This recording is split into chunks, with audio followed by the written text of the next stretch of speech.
Chairman Jay Clayton, Ambassador Woody Johnson. Hello, Mr. President. It's me. Sorry I haven't been around for the last 4 years, but I had to go out and buy a pen. But I'm here now, so let's go. John Paulson, Jamie Dimon. Okay, I'm not sure why you're just listing names, but it appears to be going quite well, and it's definitely the most lucid you've been for 10 years at a podium, so carry on. Linda McMahon and Howard Lutnick. Thank you. I'm not going to coach you, by the way. We've established that doesn't work, so I'm just going to go through your speech and fact-check it, okay? As we gather today, we have an economic disaster on our hands. Ah, I see. Terrible start, but carry on. And it is time to send Comrade Kamala Harris... Name-calling at 78. It's a very special kind of childness, that, isn't it? ...back home to California, where crime is rampant and fleeing is the #1 occupation. Okay, let me just fact-check that. The #1 occupation in California is home healthcare provider. Fleeing is not a career option. It's just a verb, really. From the day I won to the day I left, the S&P 500 increased by 80%. Presidents have nothing to do with what happens to the stock markets, okay? You could have put Fozzie Bear in charge and it would still have the same outcome. I delivered the largest tax cuts and reform in American history, by far. No, they were not the largest tax cuts in history. There have been much larger ones. And anyway, your tax cuts didn't trickle down to the ordinary worker. They just made wealthy investors more wealthy. But keep going, you're doing very well. We unleashed American energy, and within 3 years, we had increased domestic oil production. Ah, the unproblematic issue of oil production, fab. The price of gasoline was $1.87 a gallon. Doesn't that sound good right now? Yes, it does. It's a shame that it was actually $2.39, according to the American Automobile Association. You know, I'm really impressed that you can just pull random numbers out of your thatched arse like this. And I saved the U.S. auto industry from obliteration with a 27.5% tariff on all Chinese cars. No, it's 27.5%. Oh, wait, that's what you just said. Oh, that's a true thing. That's a true thing. You just said your first true thing. Well done. Oh, there won't be another one now for ages, like a solar eclipse. You remember those, don't you, Mr. President? You stare at them until your retinas burn off. That remains in place to this day. They want to take it off, but they can't. Biden has made plans to quadruple that tariff, not take it off. That's a lie. We will bring our automaking industry to the record levels of 37 years ago. How? And we'll be able to do it very quickly. Okay, how? Through tariffs. You've mentioned tariffs. What else? And other smart use of... Yes? Certain things that we have that other countries don't. Oh, I see. You've no idea. Right. Carry on. I took care of our economy like I would take care of my own company. Your companies are currently $1.1 billion in debt. And you've been ordered to pay $355 million in penalties for duping banks with fabricated financial statements that inflated your wealth. And when our country was hit by the China virus... Oh, God, I'm so busy fact-checking, I don't have time for the racism. We did an incredible job, and remember, far more people died of COVID under Biden-Harris than under President Trump. Yes, that's because for the first 2.5 years of your administration, there was no such thing as COVID. Biden has had to deal with COVID for 4 years. You've had to deal with COVID for 1.5. That's not a victory. That's basic maths. Kamala launched a war on American energy and orchestrated a nation-wrecking border invasion with illegal aerial. Illegal aerials? Aliens pouring in from countries. Which countries? All over the world. Which countries? They came in from... Yes? Countries that nobody ever heard the name of that country. Okay, I'll make a note of that, even though it didn't really have any grammar to speak of. Countries that nobody ever heard the name of that country. That'll interest geographers, I guess. From mental institutions. Wow, disgusting, but okay. Insane asylums. Reprehensible and unfounded, but okay, fine. As well as record numbers of terrorists, human traffickers, and sex traffickers. There are no records of any of these groups entering the US because they've not been recorded. You can't have records unless you record things. Do you understand? That's why they're called records. But I suppose it's difficult to record events that are only playing out in your rotting, drug-addled fascist brain. Which, together with their terrible energy policies, gave us the worst inflation perhaps in the history of our country. Wrong. The worst inflation in the history of the country was 20.49% in 1917. Today, it's 2%. 100% of the net job creation in the past year has gone to illegal migrants. Think of that. No, it hasn't, and there's no way of knowing such a thing anyway. Accurate data cannot be collected for illegal migrants. They don't stop at the border and take a survey. I thought racist rhetoric was the only thing you were good at. I mean, this is just silly now. We have more liquid gold under our feet. Oh, stop talking about oil, you dizzy old horse. Than any other country, including Russia and Saudi Arabia. Incorrect. Russia and Saudi Arabia have more oil than the United States, and so does Kuwait, Iraq, Venezuela, Canada. I mean, I could go on. Paris Climate Accord, so unfair to us. We pay trillions of dollars. Other countries pay nothing. Utter garbage. You paid $3 billion into the Paris Accord, and other countries paid billions too. And by leaving it, you derailed all the goals of the Accord anyway, because you're a catastrophically stupid, oil-obsessed fossil who thinks that reducing greenhouse gases means knocking down greenhouses. And instead of attacking industries of the future, we will embrace them, including making America the world capital for crypto and Bitcoin.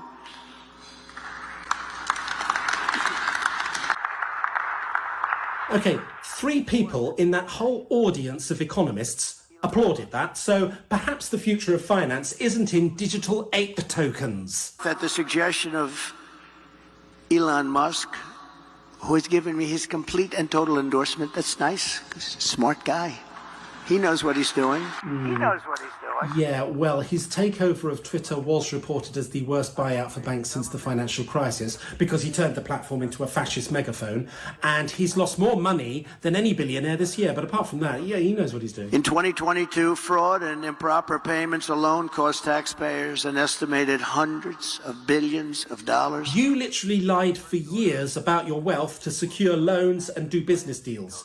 Choose your battles, big pants. And I saved so many industries. I saved the steel industry. No, you didn't. The steel industry was going through a period of transition from old technology to new technology, which you had nothing to do with. Next. Viktor Orban, a very strong man. What about him, pumpkin chops? He's the Prime Minister of Hungary. He said the only thing missing from the world right now is President Trump. He kept the world safe. It's true. It's true. He did say that. Unfortunately, Viktor Orban is a tyrant who controls the country's media, spreads misinformation about minorities, conflates the LGBT community with paedophiles, and has had his funds frozen by the EU for repeated accusations of corruption. But, you know, apart from that, it's great to have him on board. We also cannot ignore the impact that the Flood, great. Back to climate change. Good. 21 million illegal aliens driving up housing costs. The Migration Policy Institute estimates that it's not even half that, so you made that up. You saw in Colorado. What did we see? Enlighten me. A group from Venezuela, rough ones. Fucking hell. They took over large sections of a town, large sections of an area of Colorado. Nope, no they didn't. Aurora. Has anyone been there? I think you'd better stay away for a little while. Okay, here's what happened in Aurora. Tenants living in a single apartment block told the media about how their apartments were infested with rodents and bed bugs. The company that manages that block, who are essentially slumlords, ignored their calls and instead spread a rumour that gangs had taken over the block just to change the narrative. It was just an amazing bonus that a 78-year-old tangerine dog whistle in a corset and a nappy decided to use this entirely made-up story to spread more hatred and fear. But crime in Venezuela is down 72%. No, it's only down 25%, and they still have one of the highest murder rates in the world. Because they've taken all of their criminals off the streets. Not all of them. They're taking all the criminals off the streets, not all of them. You just disagreed with yourself. But they're coming in rapidly by bus and by plane. Do you really think that mentioning the mode of transport somehow makes it less of a lie? At no point have you acknowledged that not all migrants are criminals packing AK-47s. Venezuela is going through a humanitarian crisis right now. People are suffering from human rights abuses and declining food supplies. They're fleeing the country to survive. They aren't coming to America to shoot you. As we know, that's the job of Republicans. And I'm very honored to have been endorsed last week by... Oh, God, who is it now? The Wicked Witch of the West? The ghost of Mussolini? Who? Robert F. Kennedy Jr. That was a great endorsement. Robert F. Kennedy is a fear-mongering anti-vaccine conspiracy theorist who said that autism in children supposedly caused by vaccines was a holocaust. He's also been accused of sexual assault, but I guess that's a given at this stage. That was a great thing when he did that. That was not easy for a Kennedy to... Kennedy? We defeated ISIS. It was supposed to take 5 years. It took me 4 weeks. You did not defeat ISIS in 4 weeks. You just saw the end of it. Pentagon maps show that approximately half of the Islamic State's territory had been liberated by the time Obama left office. If you help your house cleaner to clean the house 5 minutes before the end of their shift, you haven't cleaned the whole house. We have great people in our military, and our military is not woke. Believe me, you couldn't get these guys to be woke. Some of the guys on top are woke, but those aren't the ones that are great. The guys on top are woke, but they aren't the guys who are great. I mean, this is profound oratory right here. It's like listening to Abraham Lincoln, you know, after he's fallen down the stairs and bumped his head. Cooking with fire as the oldest... No, bloody adverts. 1 second. All right, 1 second, 1 second, 1 second. I'll get it back for you guys.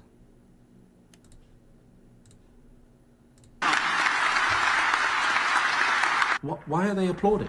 What are they applauding? Thank you. Maybe I've missed something. Maybe he's just broken the world record for the most fascist dog whistles in one speech. Look at some of these people standing up as if he didn't just bumble his way through 30 minutes of baseless, vague garbage. Thank you very much. And we're now moving, as promised, to the question and answer portion of the program. Ah, yes, that's where we hear quite a lot of Q's, but not too many A's. Thank you, Mr. President, for all the details on your economic policy. All the detail. Sorry, did you just hear that speech? I've heard more economic details in a Biff, Chip and Kipper book. Given that China is our major trading partner with our largest imbalance... If he answers this, mate, I'll give you $100. How can we better institutionalize trade policy and national security policy to be coordinated? Oh, man, I'll give you 1,000. So I had a great relationship with President Xi. That's not what he asked. He asked about the coordination of national security and trade. She was my dear, dear friend. He's a tough guy. He's a fierce person. He didn't ask you what the president of China is like. He asked you about the coordination of national security and trade. Because we built China. No, you didn't build China. China built China. What about the coordination of national security and trade? They would take over $500 billion a year and use it for their military and other things. And we got nothing out of that. We got some cheap product. You can buy 19 pencils instead of 2. Who the hell cares? That's a good point about the pencils, but what about the coordination of national security and trade? You can buy 16 dolls for your daughter instead of 2 nice dolls. Again, good point about the dolls, but what about the coordination of national security and trade? I believe we will have a very good relationship with China. And how will you coordinate national security and trade? Do you want me to answer this? And things are going to straighten out. We're going to get them straightened out very quickly. How is this for detail, mate? The guy who asked the question. How is this for detail? Are you enjoying this detail? We're going to get everything straightened out very quickly? Or is that too much detail? You know, we have things today called nuclear weapons. I believe they've been around for a while, and also this has got nothing to do with the question, but carry on. I had an uncle who was the longest serving... No, he wasn't. I believe the longest serving. No, he wasn't. I was told that by MIT. No, you weren't. Longest serving professor in the history of MIT. No, he wasn't. There were others. I'd say, Uncle John, there's no way. He was telling me about this. What about the coordination of national security and trade with China? And I say, Uncle John, you could never. And you know what? He was very modest. This is no longer a sentence. I mean, you must move on. He's one of the only people. I mean, nothing's easy in life. This isn't, for sure. I mean, this is so incoherent. This is like listening to a series of elephant farts being forced through a tuba. I say, the ocean is going to go down 1/100th of an inch within the next 400 years. That's not our problem. Our problem is nuclear warming. Hold on. First of all, this was a question about China. Second of all, sea levels are rising, not falling. And it's not going to happen in 400 years, you fucking moron. It's happening right now. And there's no such thing as nuclear warming, okay? I've never known anyone as stupid and dangerous as you. It's like watching a sea lion fumbling about with a grenade. This is such an important job. It's a dangerous job, too. This has gone on for so long and you've said nothing. Move on. Bad things will happen to the world. Move on! Like you've never seen before. Okay, thank you very much. Thank you. Thank you. Again, applause. Why are people... Has an adult walked into the room or something? And the final question, Resma, is to you. Oh, God, please make this a simple question. Ask him if it's true that for the first 6 months of AI taking off, he was calling it Al. The real cost that's breaking families' backs and preventing women from participating in the workforce is childcare. Uh-oh, never ask a rich man about childcare. They know more about Fermat's last theorem than their own kids. Childcare is now more expensive than rent for working families and is costing the economy more than $122 billion a year. Sure, but what's that got to do with Venezuelan gangs? 20% of their income on childcare. One thing that God, don't pan to him when he looks like he's thinking about ice cream. What specific piece of legislation will you advance? Oh, I better write this down, seeing as you're going to be mentioning a specific piece of legislation. Well, I would do that, and we're sitting down. You know, I was...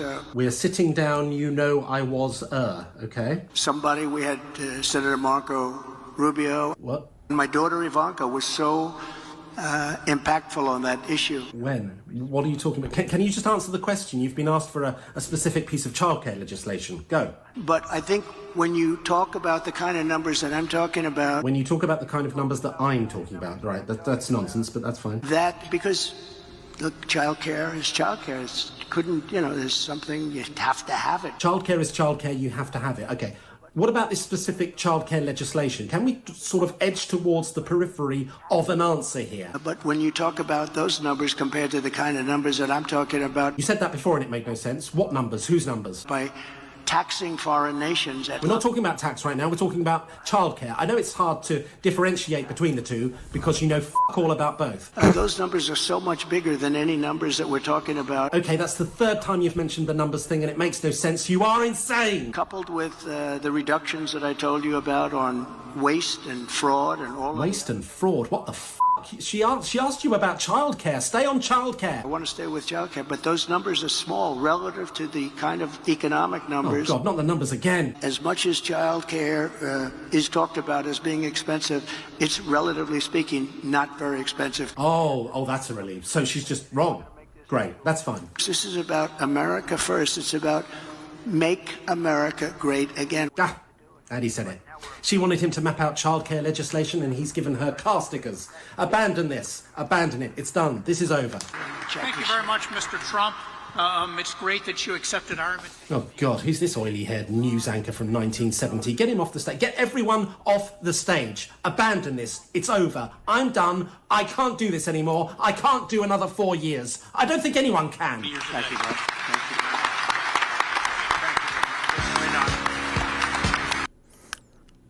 Good morning, good afternoon, good evening, wherever you are in the world.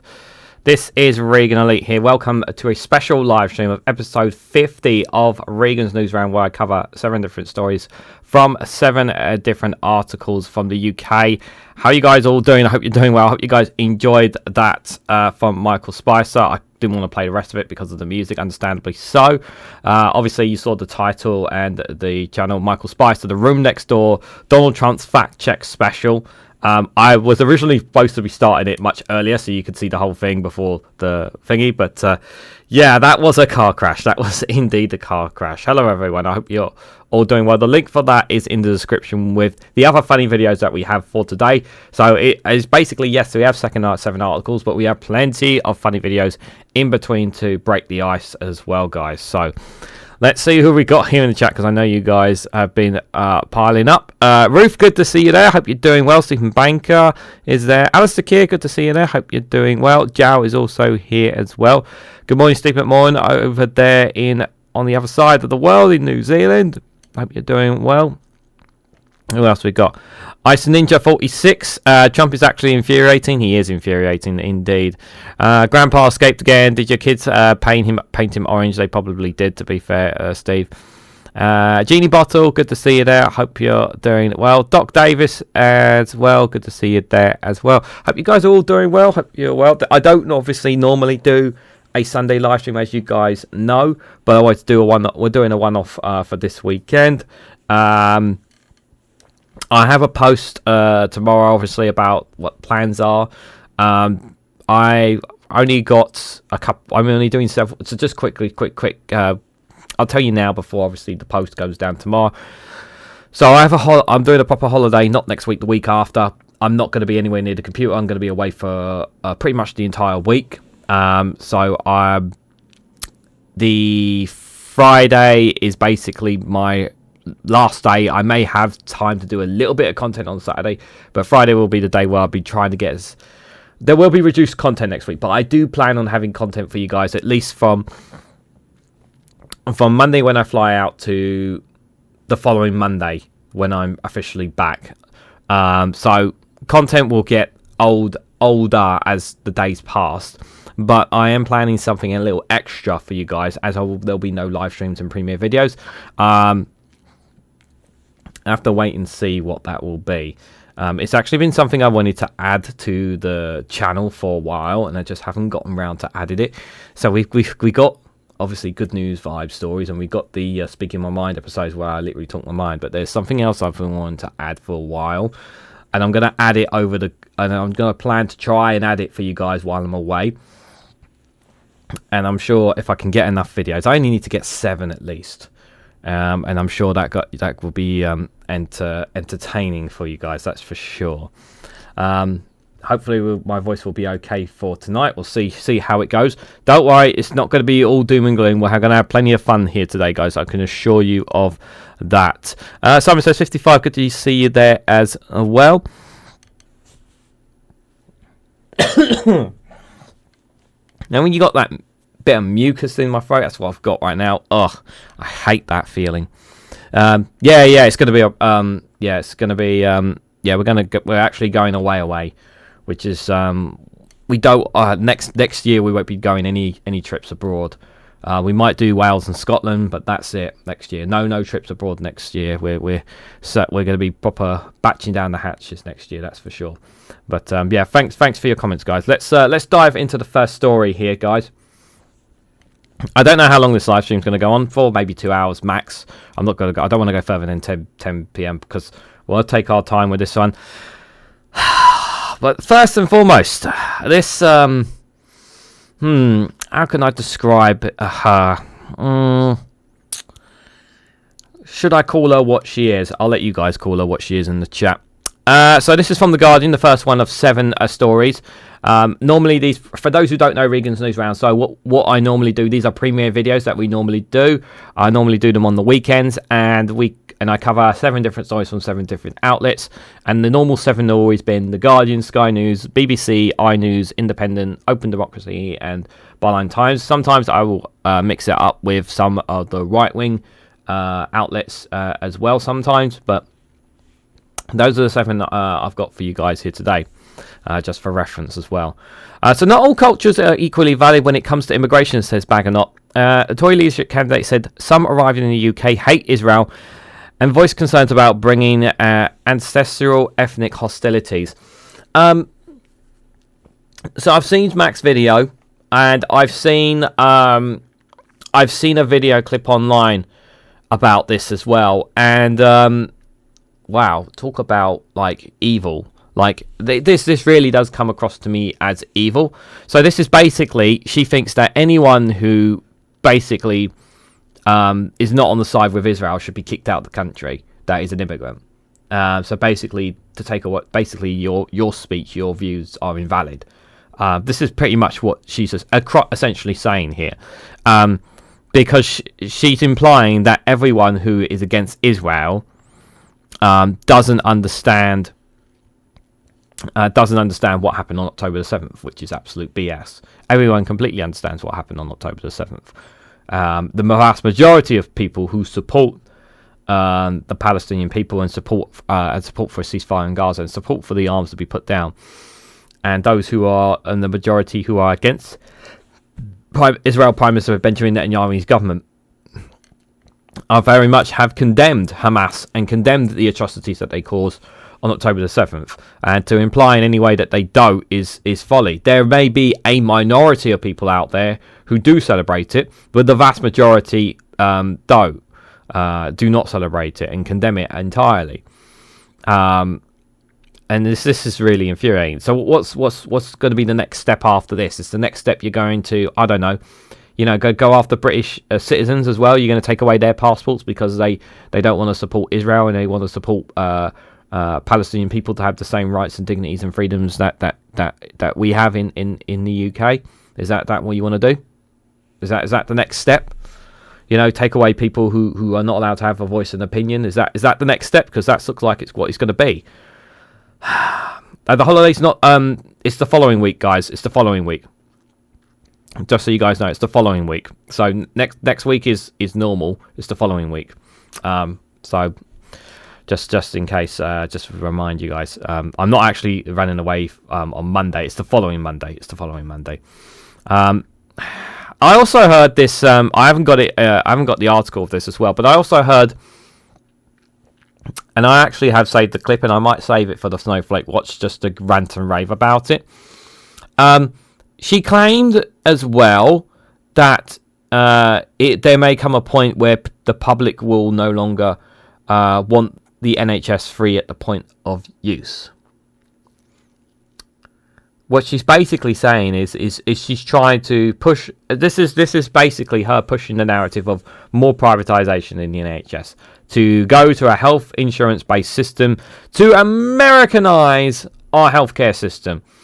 And I quote tweeted that clip as basically saying, "How fucking dare you even rule out such a thing?" To say to people that certain people's mums who are dying of cancer, as a prime example, and you're telling them they need to pay out of pocket for it.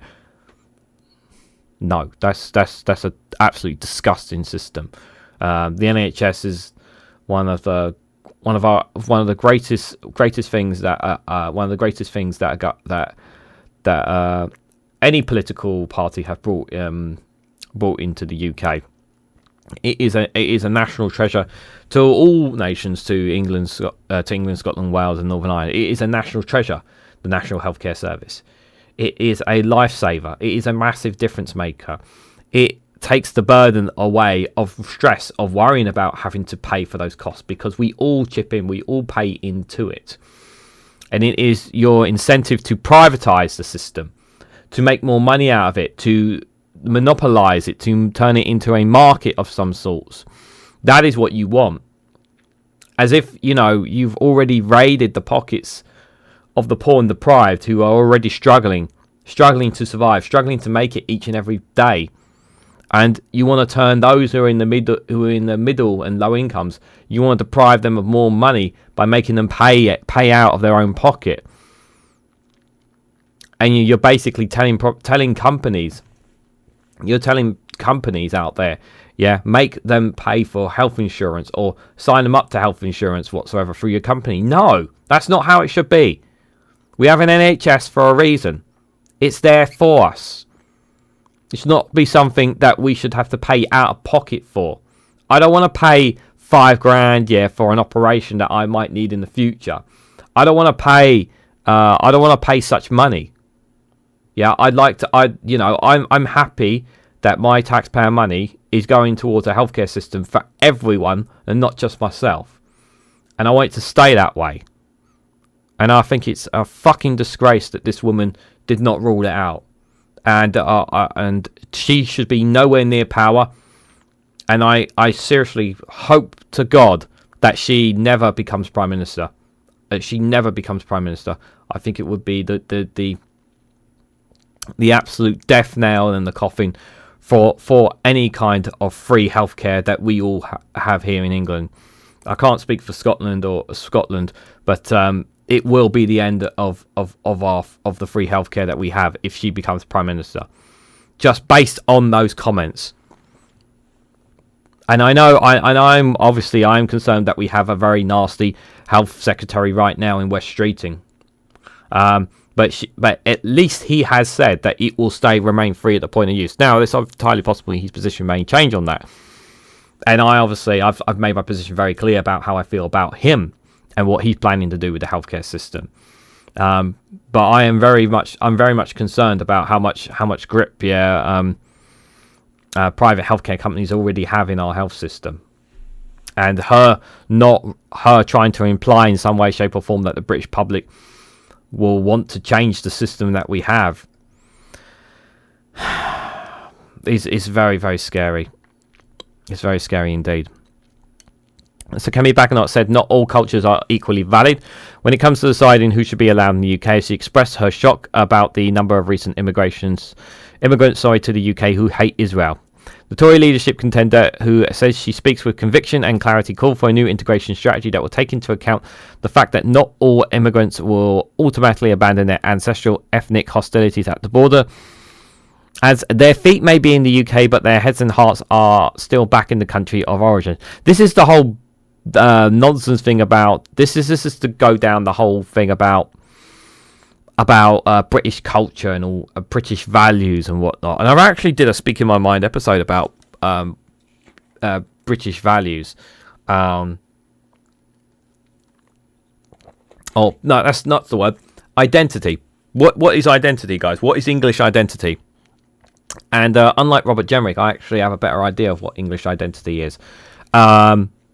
It is multiculturalism. It is sausages and chips. It is, we're known for our tea. We have a royal family. We're a country of royalty. You know, those are just a couple of things.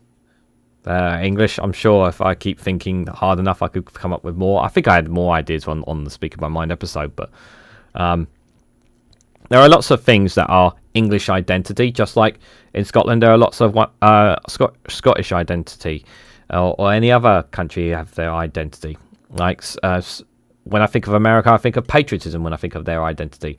Nationalists and not nationalists, sorry, but patriotism and proud and the right to bear arms. And I think of Spain, I think about the bull. I think about the culture that they have. When I think of Italy, I think about pasta, the Italian food they have. I think of the mafia. I do think of the mafia when I think of Italians. That's always something that comes to my mind. So just on some of them there, in terms of identity. I hope that kind of helps clear it on that anyway. On that. Writing for the Telegraph, Badenoch insisted the Conservative Party lost trust because we promised again and again to lower migration and failed to do so. Yeah, you guys kept failing to do so, but you're the same. This is the thing as well. They're the same people who are saying they're gonna fix everything. They're the same people who can be trusted. These are the same people that have been in power for such a long time, and yet people still voted for them, despite everything. Our country is not a dormitory for people to come here and make money. It is our home, she wrote. What's wrong with them coming to our country and contributing and being a part of our and contributing, paying their taxes and whatnot, being a part of society, especially when we are short on workers? Those we choose to welcome, we expect our shared values and contribute to our society. British citizenship is more than having a British passport, but also a commitment to the UK and its people. Badenoch is running for the Tory leadership against Robert Jenrick, James Cleverly and Tom Tugendhat. All four Tory leadership candidates will get their chance to make a 20-minute speech at the conference on Wednesday. Ooh. Before the competition will be whittled down to two contenders, the final result will be declared on the 2nd of November. She has attempted to set out a hard-nosed policy on immigration, insisting that European Convention on Human Rights will not solve all our immigration issues, and called for a wholesale strategy that starts with what kind of country we want to be.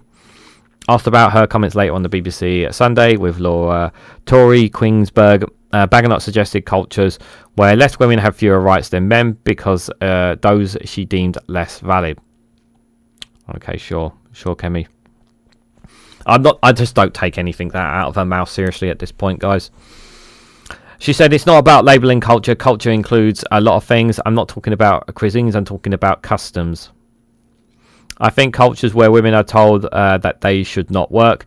I would knock on doors and you would see somebody at the door who says, I can't speak to you, I will get my husband. I don't think he is as equally valid as our culture. The point I was making with the COP was about immigration, that immigration is something which we need to make sure we get right.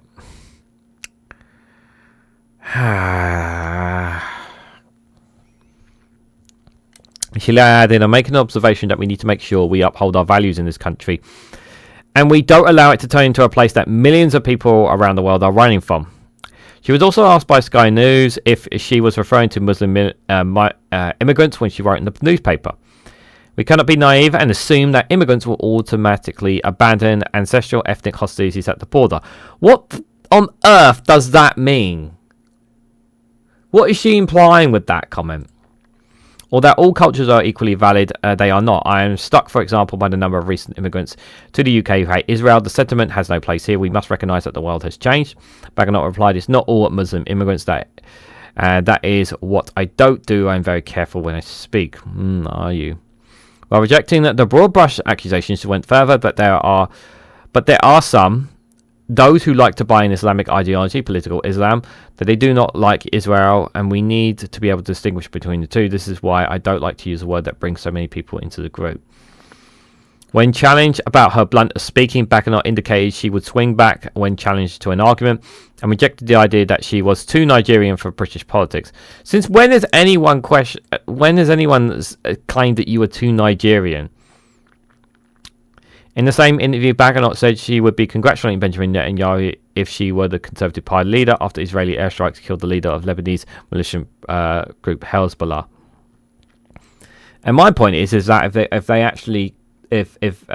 Netanyahu actually secured peace between themselves and Hamas and in what's happening in Gaza, there wouldn't be any airstrikes. There wouldn't be any deaths whatsoever, including the thousands of children. Thousands of children that are dying in Gaza, as well as children who have already lost their lives because of the strikes being taking place in Lebanon. I think what they did was extraordinary. Israel has shown that it has the moral clarity in dealing with its enemies and the enemies of the West as well. Hezbollah is a terrorist organisation. I think that being able to remove the leader of Hezbollah, as they did, will create more peace in the Middle East. For the former Foreign Secretary James cleverly urged Israel to act with professionalism and restraint. He agreed with his leadership rival Badenoch that Israel was surrounded by people who would do them harm, but insisted they have to act with professionalism and restraint. Yeah, because obviously, you know, raping your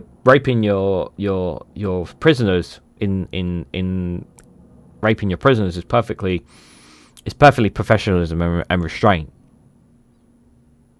Yeah, they have done that. There is video footage out there that confirms that, and they think it's perfectly all right to do that as well.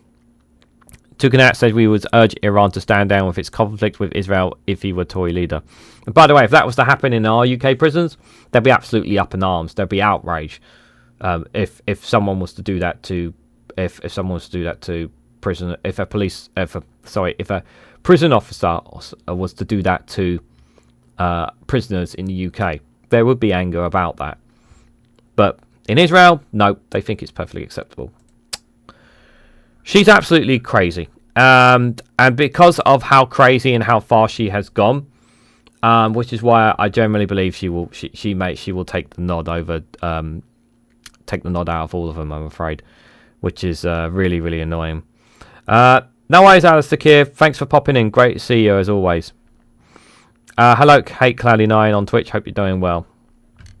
Let me just have a quick look, see what you guys are saying in the chat, because it's been haven't really talked to you guys too much there. Donny Whittlewick, pure class of Stephen Banker. Dugan Hat, you think Iran would listen to you? Yeah. I don't think they would. They don't think they would. Peace seems to be the last thing on these people's agenda, says Stephen Banker. Yeah. Some places in Portugal also use bagpipes in traditional music, and they are equally odd sounding, says Jao. Are you guys talking a bit about music? Humour is a big part of the British character. You just have to laugh at Badenoch. Yeah, you do. Sometimes you just got to laugh at her rather than getting angry. At least we're allowed to wear bagpipes and wear a kilt and not be in the army. Yay, said Ice Ninja 46. Yeah, good for you. That's awesome to hear. This is a land that has been mixed for 3,000 plus years, plus lots of culture with them. It's all got mixed, as Genie Bottle. Yeah, 100%.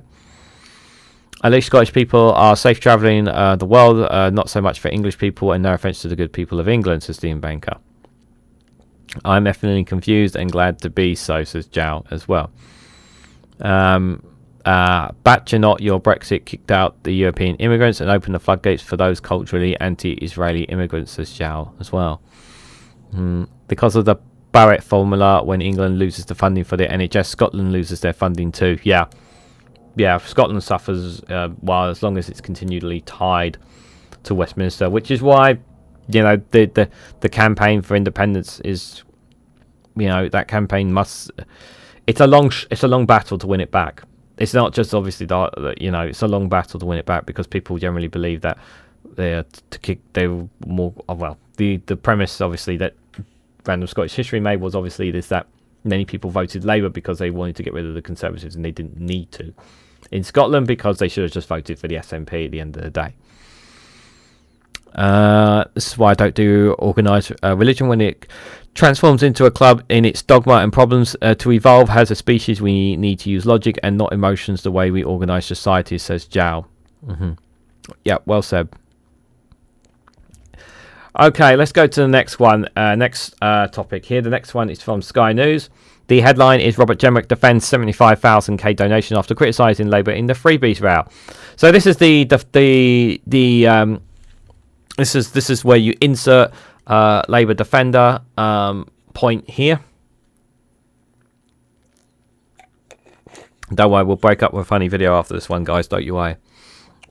So Mr. Jenrick speaks to Sky News along with 3 other rivals to replace Rishi Sunak as the Conservative Party conference kicks off. Robert Jenrick,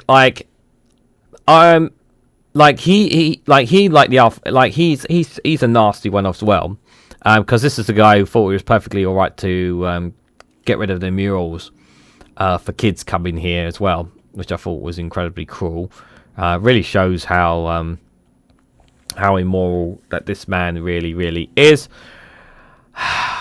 But yeah, he's been taking donations just like they this whole they taking donations. Oh, didn't you take donations? Yeah, but my donations were different or something. And it's just like the donations are still donations. There's still conflict of interest. Whether they have been, I don't give a shit about this premise that people keep pointing out that it's perfectly normal. It's always been like that. Well, my fucking point is that it should have changed. Change the fucking system. As long as it's like that, there will always be conflict of interest. You will always have legal corruption. You will always have influencers. And my point is, we don't want other people influencing, especially those who are in their own who will serve their own interest rather than the interest of the British public. And the vast majority of people who donate and gift to politicians are not doing it out of the kindness of their heart. They want something in return. And to imply that all these people, no, they're all perfectly all right. It's just bullshit. It doesn't matter how long their history is. I don't care that the Labour donor Ali, I don't care that he's been a long-serving Labour member. I don't care about this argument that he's been perfectly all right and he said some really good things and all that. Yeah, that's great. He's still a conflict of interest, and he should not be donating. It's still a conflict of interest, regardless of his history. Even if his history is squeaky clean and he's done good things, even if he has, it's still conflict of interest. So it's just it's no different.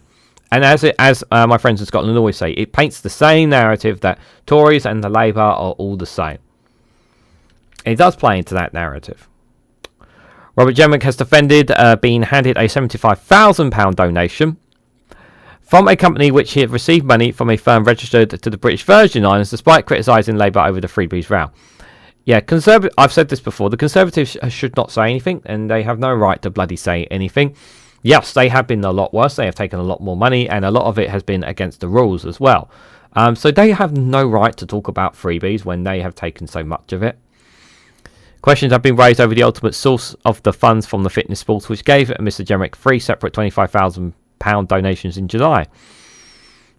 As first reported by Tall Waters Media, the company received a loan from a firm based in the BVI. The Tory leadership contenders told the Sunday Morning with Trevor, Sport Fitness, as I understand it, is a fitness company that operates in the UK, and the donations were perfectly legal and valid. Oh yeah, so they just gave you 25,000. They just gave you like 25, 50, or 75,000 pounds for what? Some free workout regimes. Some to promote sport fitness or something. Is that it, or was it something else? Something to do with taxes, maybe something that will make them more money, maybe. Mr. Jenrick spoke to Sky News alongside 3 other rivals to replace Rishi Sunak. Not really hearing. Don't want to hear Kenrick because we talked about already. Tom Tugendhat defended his posh boy public school background, saying his military service giving him leadership skills. While the former Home Secretary James Cleverly refused to name any of his previous four Tory prime ministers as being blamed for the party's general election defeat, saying the public don't like him fighting. No, they don't like him fighting. You guys were in fighting a lot, to be fair, as well. Tom Tugendhat's got no chance. He's just not popular enough within the in the membership slots to get to the last two. Like, no matter, he's the only one closest to any kind of common sense out of the candidates, but he's not going to get through, guys. He's just not. Jenrick says the donations are valid. Ask about the donations from Sport Fitness, which has been declared as MP's register of interest. Mr. Jenrick says, as I understand it, this is a fitness company that operates in the UK. It's a perfectly legal and valid donation under British law, and we set it out in the public domain in the way that does with donations. Press for details on who owns the company and who works for it. The former immigration minister said he would set out a company's house in a normal way, as he has obviously met people who are involved with the company. Yeah, he just got some emails or a phone call saying, would you like £75,000? Oh, yes, I would love £75,000, but we'll have to break it down into £25,000 in different pits. Oh, absolutely. What's the catch? Oh, no catch. We're just going to give you £25,000 in these 3 different random deposits. Just like that. No catches whatsoever. According to company house's records, Sport Fitness has no employees, and the net liabilities are £330,000. It has 2 directors, Mark Descacy and Benjamin Hoyston. Okay. So there you go. You've got 2 directors who have all this money and no employees. Yeah, it's definitely perfectly legit, guys. Mellow Mega, good to see you there. I hope you're doing well. Yeah, it must be perfectly all right. Earlier this year, it registered a loan from Savonave, a firm based in the British Virgin Islands, though the amount borrowed has not been declared. Mr. Jenrick said he was not criticising Labour for accepting donations, but rather their rank hypocrisy after it emerged that Keir Starmer accepted over £100,000 in gifts since 2019, while a donor was at the centre of the row, briefly held a pass into Downing Street. Spent 10 years complaining about other political parties, and then they've chosen to take off donors and cronies to give passes to number 10 in response, Mr. Jenrick said. However, Steve Goodrich, head of research and investigations at Transparency International UK, said that when companies fund politicians via offshore loans, it raises serious questions about the money's providence. Yeah, that is true. All this offshore money that we don't know where it's originally coming from, that definitely raises questions a lot. It's much more difficult for the people to know exactly where these monies come from. However, there is obviously those cases with Labour, and there's another story we'll come to a bit later about some stuff about Lord Alli as well. He added that electoral laws were supposed to only allow businesses with a substantive UK presence to make political contributions, yet examples like this show it permits anonymous cash from anywhere in our world into the world of our democracy.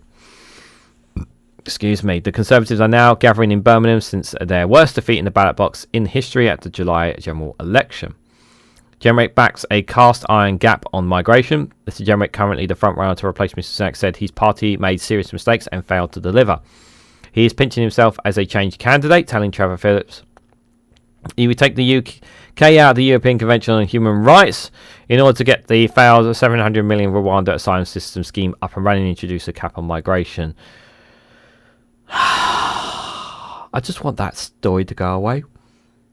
Why am I not seeing all the chat? Just people saying hello to other people and I'm not seeing it.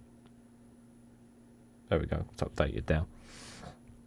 Last year, 100 MPs received 180,000 worth of free gifts. Right-wing media wasn't all over that. So it's Kevin Grant. Good to see you there. I hope you're doing well. Absolutely. Silent. They don't talk enough. They weren't talking enough about it with the Conservatives. That is absolutely 100% true. He said this would be different from previous commitments to introduce a limit, as the cap would be legally binding, cast in iron, while the number sets in the tens of thousands or lower. Mr. Jenrick faces competition on the right from Ms. Badenoch, the former Equalities Minister. We've talked about all that, about I'm just skipping this bit because this is all we already talked about earlier. Also insisted. Oh, was she looking for fights about David Tennant? Yeah, a lot of that's just come for all 4 leadership contests. We at centre. Yep, we've said all that, read all that already from the Guardian one. Mr. Tugendhat asked the public to judge him on his own record rather than public. Well, it's not. It doesn't matter what the public think. It's not up to the public. It's up to the members. We don't have a say in your running at all. I think the decision has been made for the last 35 years to demonstrate the character that you are looking at, he said. I've chosen to consistently serve our country. I've put myself on the front line in Iraq and Afghanistan. He is the most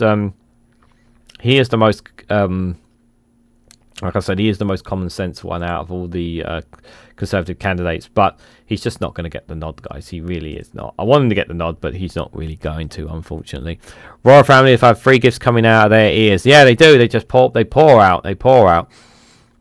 Charlie Windsor bought $3 million into the country in suitcases.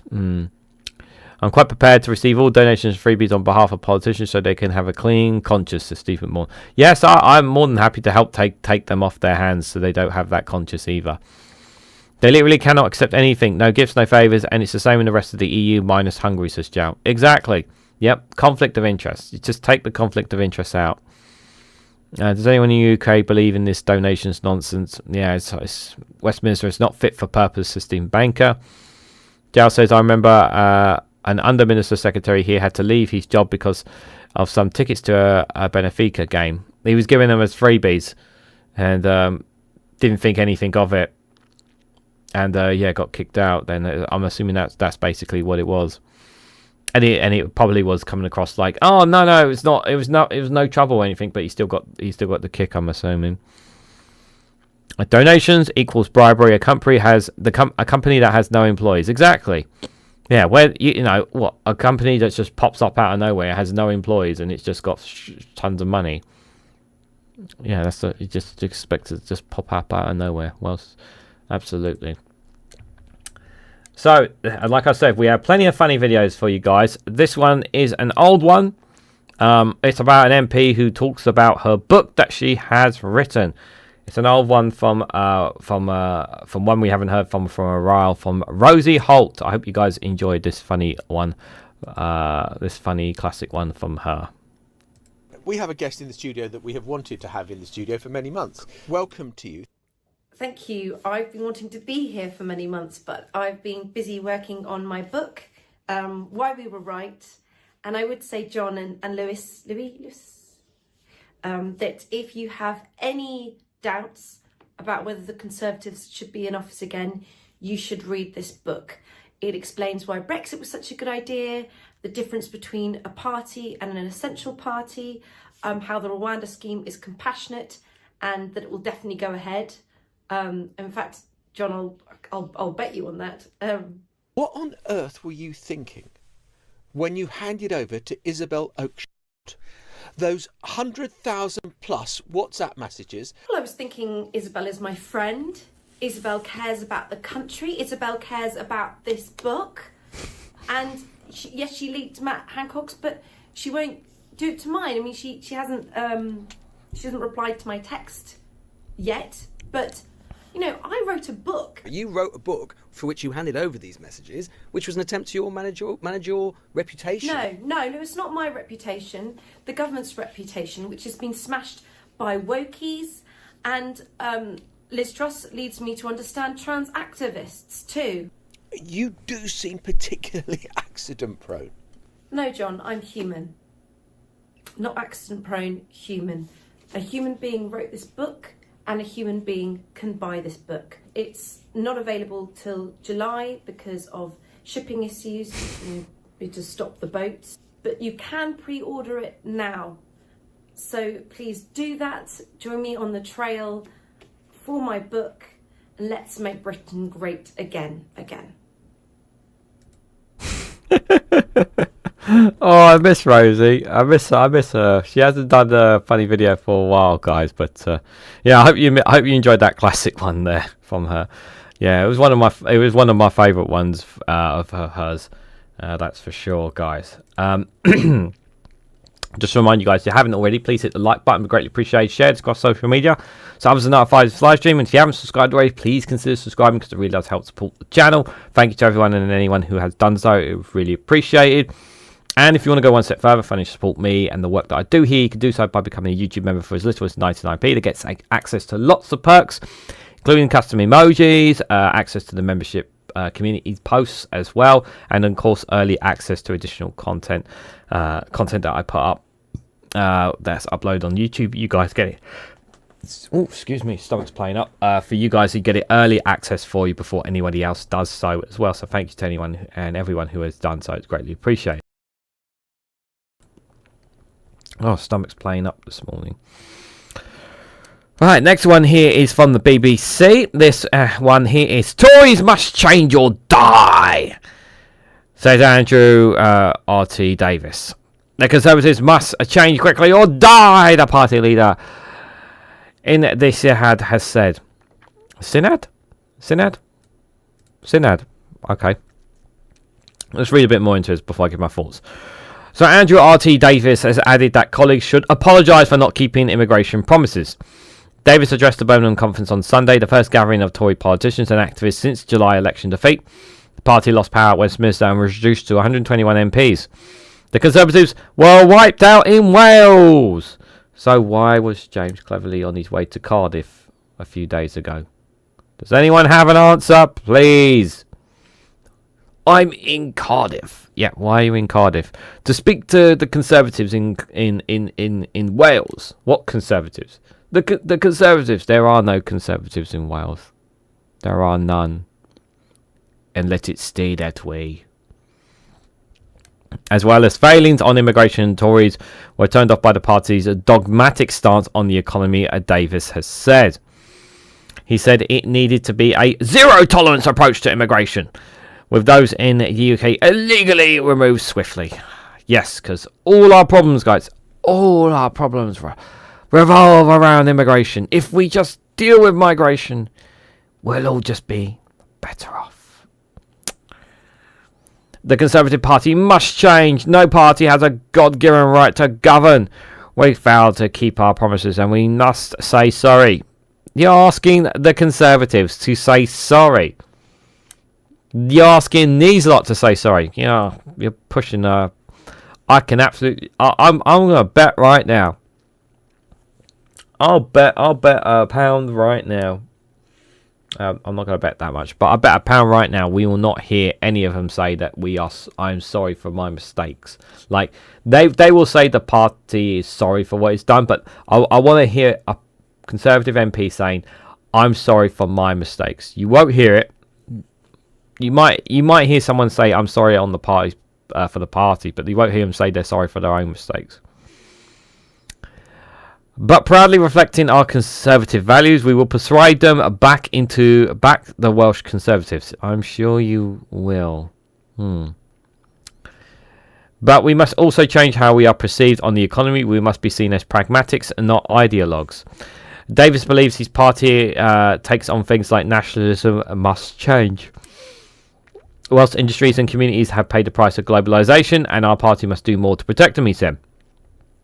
We must show that we can defend our sense of community, toughness, and local togetherness, and local pride. And if our party changes, we'll recover quickly, and we'll succeed in 2026 and 2029. But if we don't, we'll die. That's the choice. The Labour Welsh government was dominated by an extreme metropolitan worldwide, combined with a soft nationalism, he added. This, he believed, had led to the 20-mile-an-hour speed limits and the expansion of the SEAD rather than improving public service. Yeah, because 20-mile speed limits are obviously the death nail in the coffin for, for motorists. It's definitely a death nail for them. Obviously, then rather than going 30, 40, 50 miles where they could potentially hit a child and they will die from it, whereas at 20 miles an hour they won't actually. The chances of them dying from it is less likely. Reduces that possibility. Just saying. Meanwhile, Brian Davies, the shadow Welsh secretary, suggested criticising the Welsh Labour government was not enough to woo voters at the next SEAD elections in 2026. We are going to talk a bit about Wales because there's an interesting piece from Byline Times as well. Yes, while we don't agree with the 20-mile-hour limits everywhere, yes, we understand that there is an issue with the National Health Service. Yeah, their health service is much worse than England's. And waiting list in Wales, but we've got to be able to offer something, Lord Davies had told BBC Politics Wales. We've got to be able to say, look, these are our policies. This is what you can turn to. These are opportunities that we can give to you, and we need to develop that. But will they? Will they do that? I mean, he does sound like someone with he does come across like Andrew Davies comes with a little bit more common sense than some other Conservatives, but are they planning to really learn from their mistakes? No. They've made it very clear, the leaders have made it very clear that they have no intention of changing. The candidates for the leadership contest have made it very clear they're not going to be changing their tune anytime soon. They're not sorry, the Conservative Party. This is the thing, like, you don't feel whatsoever about the Conservatives any sort of guilt, remorse, or sorriness of some of the things that they've done. You don't feel any of it. You don't feel any of it from them. It's very disheartening, to be fair. Yeah, you destroyed the community, you Tory idiot. Yeah, he did. Yeah. The Tories were so pragmatic, they made Brexit happen, very economically insane, right? Yeah, this is the thing that really upsets me. They think that they are a sense of entitlement. The vast majority of them feel that they feel this entitlement, and they think they can just waltz right back in. They don't think, yes, they still had quite a lot of votes, but if they think that people are just going to sit down and allow the Conservatives back in, people will fight tooth and nail to keep them out, and rightfully so. We have to keep them out, because until they're a changed party. So let's switching gears here, guys, to an exclusive from Sky News. This is a very worrying story indeed, especially for those who are tenants. So rent rise fears as builders plan to run thousands of affordable homes for profit. The exclusive reveals that major developers are consulting lawyers about becoming affordable housing landlords, and experts expect it to mean that tenants pay more. So, despite obviously the renters' right bill and the changes that are coming in, or whether they're just going, I'm assuming they've already been passed and they just need to go through the House of Lords, that give renters more rights. And I've said that, yes, we do need to give them more rights and whatnot, which is great. And it looks like their counterbalance is, let's bump up the prices on them. How can we make their lives a living hell? By making tenants pay more. And something needs to be done to stop this, especially with taking advantage of tenants here. I know we have a very awkward situation for the Labour government to deal with here in England with the housing crisis here. It's an absolute mammoth task for any government to deal with. But for me, the one thing that they really need to do is to public invest in houses, and it's not just enough to just say, go on private sector, go build a bunch of houses for us. It's not gonna be the kind of houses that people want. The government needs to put its hand in its pockets to build homes. It's not just a case of just getting workers in, because we don't have enough builders and workers here in the UK as it is. We have to get them from somewhere, and if we're not getting them from Poland, which is what we used to get them a lot from, or from other European countries, we're getting them from non-EU countries. And then also you have this situation where if there's private companies are going to be building them and not enough of the government is going to be building them with public money, then you have this situation where it's going to be the kind of homes that are basically small little boxes for people to live in, rather than actual proper homes that are proper homes that they're in. And because it'd be owned by private companies, they can they have a little bit more leeway to get away with what they want, rather than essentially we need more council houses, we need more social houses, we need affordable houses, essentially is what I'm trying to get the gist at, guys. We need to have more of those. But I've said this before as well, that we, at the same time, while it's always well and good talking about wanting better affordable houses, we need to deal with a lot of homes that are in terrible, disgusting, awful conditions, and we need to help get those houses upgraded. Because if we don't get them upgraded, they're just going to continue to be a worse state and becoming. They should be uninhabitable. Some of the houses that we have. Some of them are absolutely disgusting, and yet there are still people living in them. So yeah, here's a problem. So house builders are preparing to take on the management of tens of thousands of new affordable homes and then run them for profit, the eye can reveal. The news from lawyers working on some of the country's biggest developers on the plans have alarmed tenants and housing experts who believe it will mean higher rents, meteoric repairs and corners being cut. The developers will be expected to build the same standard as for non-for-profit housing associations, but the National Federation of Builders, the NFB, head of housing policy Rico Rogers admitted it is an absolutely fair concern that they builders wouldn't do enough for their tenants. There are fears that the move will hit some of the poorest and most vulnerable in society. One housing expert is predicting that it will lead to builders switching homes for social rent at no more than 50% of market rates to affordable rent, which can mean a discount of just 20%. At least 17 have begun consulting lawyers in recent months about setting up their own affordable housing providers, with the first ones expected to be up and running within a year, the eye has learned. And the Housing Building Federation, HFP, said their members are being forced into the unusual steps of growing new affordable housing crisis revealed by the eye last month. And it has led to thousands of new affordable homes sitting empty and unused as long as 3 years, because the housing association can no longer afford to take them on and have a shut up shop. And this is a problem as well. New affordable homes here in Worcester have been empty for more than 2 years because the developers have been unable to find a housing association to take them on. This needs to change. Hello, number 3. Good to see you there, buddy. Today in Dutch newspaper, Bojo really considered a military invasion in the Netherlands to seize the country's vaccines. Yeah, that's memos from his book. Absolute madman.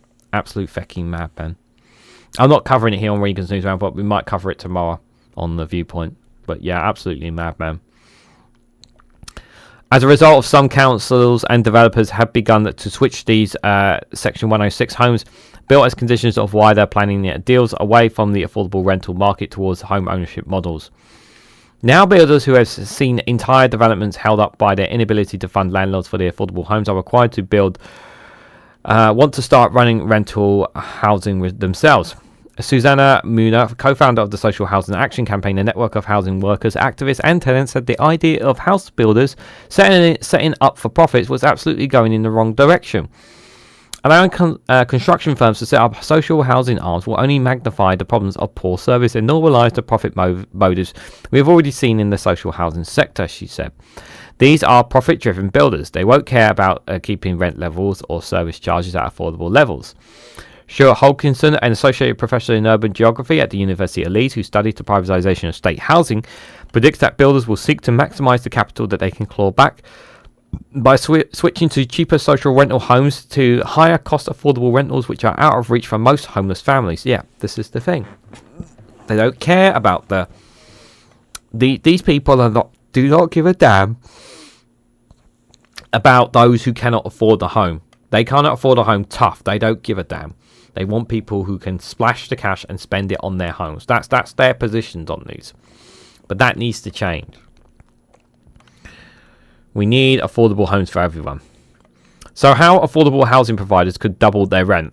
So this explains how it does, how it's going to do it, how the story behind this. So, while registered affordable housing providers' annually social rent rises are capped by the government, this year the limit was 7.7%. A switch from social to affordable rent could yield for far bigger increases. So researchers have found that in some areas affordable rents are more than double the social rent charge for equivalent properties. While Section 106 deals can include legal restrictions on making such changes, cash-strapped councils are less able to check what happens to the affordable homes once they're built, according to Stuart Hodkinson from the University of Leeds. The London Borough of Southwark admitted in 2022 that it was missing a number of affordable homes placed by developers in Section 106 deals and had tightened its checks on them as a result. Councils investigated a dozen cases in 2022-2023 where types of home built under Section 106 did not match those promised in the agreement. In many cases, homes were being left at the more costly affordable rent rather than social rates specific in the agreement. Helen Davies, its Cabinet Minister for New Homes, told the Eye this week that safeguarding the supply of social rented homes was an absolute priority given the immense housing need, but the investigations were expensive, and we will definitely need to think about more how we check and invest how these checks and investigations are funded. So that's just a kind of a little bit of a crash course of how they're going to be taking advantage, because councils are not actually, there's not enough investigations and checks, and as it says here, if the investigations are expensive, especially when councils are struggling, you know, they're going to prioritize other, they're going to turn and prioritize other things. The NFB and HBF did not respond directly to the claims that their members running affordable houses would lead to higher rents, but they have said their members would be bound by the Section 106 planning agreements. The government's regulator of social housing said it will take action if social rents rise caps are breached, but we will not be able to stop rises in affordable rents so long as they do not exceed 80% of the market rate. Lawyers and housing consultants have told the idea helping 12 private developers to register affordable housing providers and advertising and advising which more are considered the move. We are working with a dozen of so-called private developers which are looking to establish their own for-profit registered providers, said Rob Bickley, partner at International Law from Trolsers and Hamlins. They represent the country's spectrum of house builders, from some of the biggest developers in the country, though to major regional players. Andrew Colin, a consultant at law firm Devonshire, said house builders which had been talking about registering affordable housing arms for years are now closer to pulling the trigger to set up registered affordable housing arms and wanted them in place as soon as possible. This is being driven by the lack of housing associations willing to take on Section 106 homes, but also the realisation that they can do it, he said. The Eye has learned that they are scrambling to find a solution that has triggered an unregistered regulated trade in dormant state-registered affordable housing providers. Described as ridiculous by one observer, it means asking prices for such shell companies, which includes one with no staff or assets, now hitting the 1 million mark, according to several sources. So because registering a provider with the government's regulator of social housing can take as long as a year, some firms are seeking to buy existing registered providers that have been left dormant or largely unused by their owner. It's a limited market because of the scarcity. The prices for acquisition are going up, said housing consultant Greg Campbell. So one source familiar with the Eye, with one deal, told the Eye there have been absolutely ridiculous prices, quote, for an existing organisation that hasn't done much. It has no staff, no housing stock and no homes in the pipeline, yet the owners have turned down a 7-figure offer because they wanted more. A further 3 sources have confirmed to the Eye that such deals are taking place, and their tag price in the millions for providers with no real assets were not uncommon. This is all just... The government's regulator for social housing said it requires its registered affordable housing providers to consult any existing tenants and notify of sales, but had no veto to stop them. Here's the thing on this point here. I don't think they can legislate anything to stop this, because there will be some that are legitimately wanting to sell and sell out, and there'll be some obviously who are doing it as a case of taking advantage of the system. So how do you differentiate? That's going to be the problem. Thanks for popping by, Ice Ninja.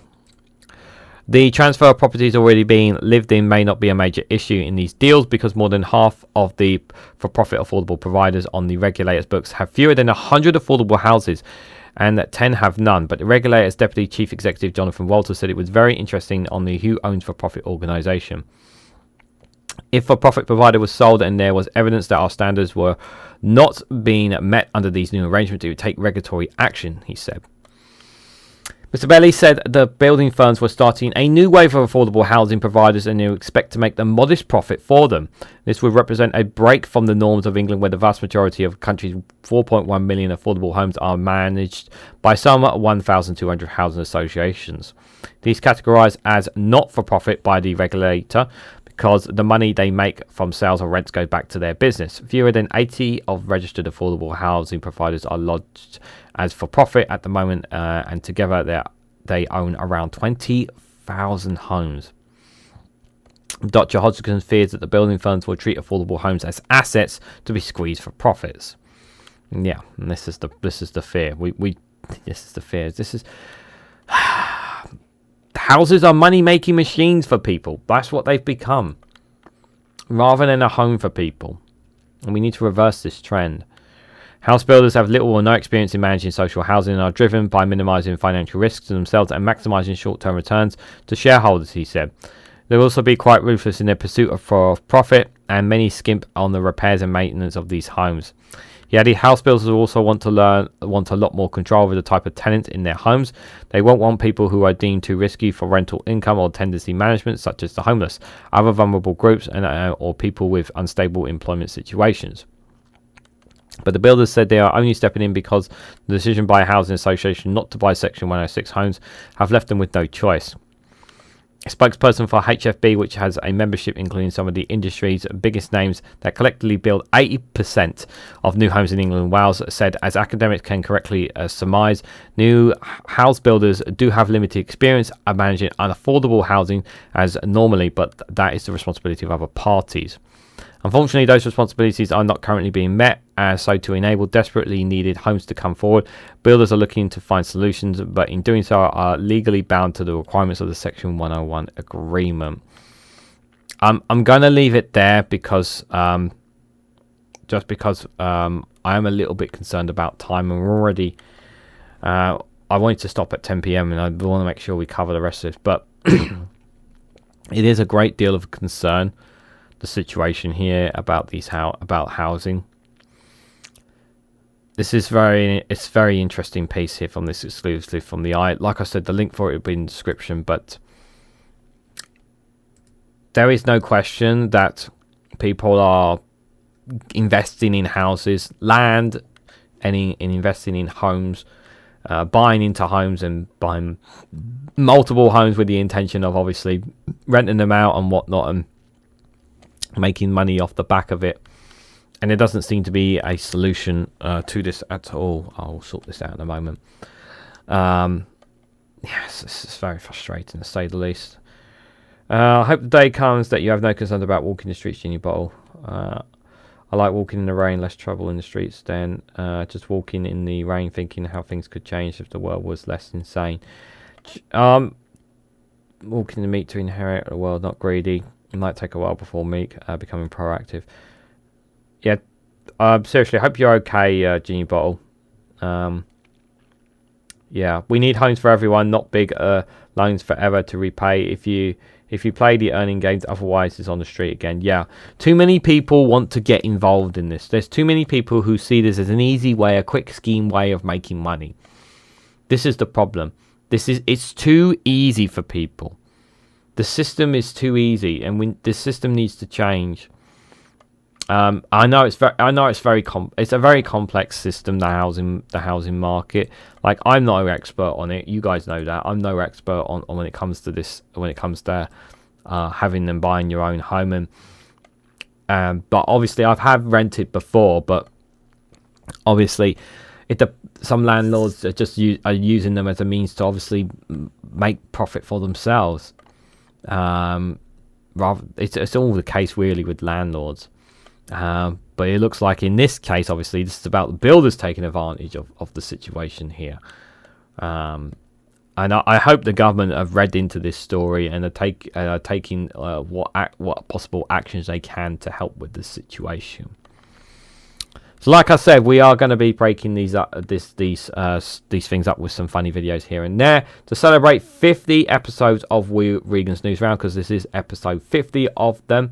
So thank you guys all for coming here live. I appreciate it. We've got a couple more stories to go through, but before we do, got another funny video for you guys. Some of you guys may remember this classic one from Matt Green on Elon Musk buys a pub. Say what? I love drinking in this pub. In fact, I think I might be the best at drinking in this pub. Cool. So I've decided to buy it. Buy what? The pub. I love drinking. Everyone in here loves me. I'm not sure everyone. So why not buy the place? I can open it whenever I want, and more people will like me. Have you ever run a pub before? No, but I've got a car dealership and a fireworks shop. How hard can it be? You've run out of beer again. I sacked the guy who does the beer and gave that job to Brian. The caretaker? Yeah, sounds like I need to sack Brian too. Also, the toilets are now covered in some pretty offensive graffiti. Yeah, great, isn't it? I love people expressing themselves. Some of it is pretty disparaging about you. Brian, get some paint.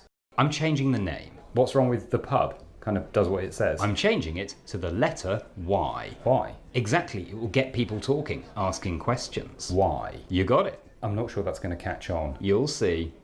You're getting a lot of complaints about the people you invited back to the pub. Why? Well, because they're awful. No, it's not called the pub, it's called Y. Oh, right, yeah. But I mean, the point is that the people who were barred before are now becoming a bit of a problem. What, them? But they're all paid members of the owner of Y is Cool Club. I even gave them special badges. I can't get rid of them. They add character. They're kind of driving other people away. That's fine. We'll bring in more people. I've got a Russian friend who reckons he's got hundreds of potential customers for me. Real ones? As long as they pay for their badges, who cares? Oh, and a couple of local businesses have taken their posters down. What? From the notice board. They said they're uncomfortable about having them next to your memorabilia. Tell them if they don't put them back up, I'll sue them. For what? I'll think of something. Get those posters back up. Oh, except for the drag show one, get that one down. We're having a meeting that night instead. A meeting? For who? Let's just say we're also going to need a cross and some lighter fluid. Oh, God.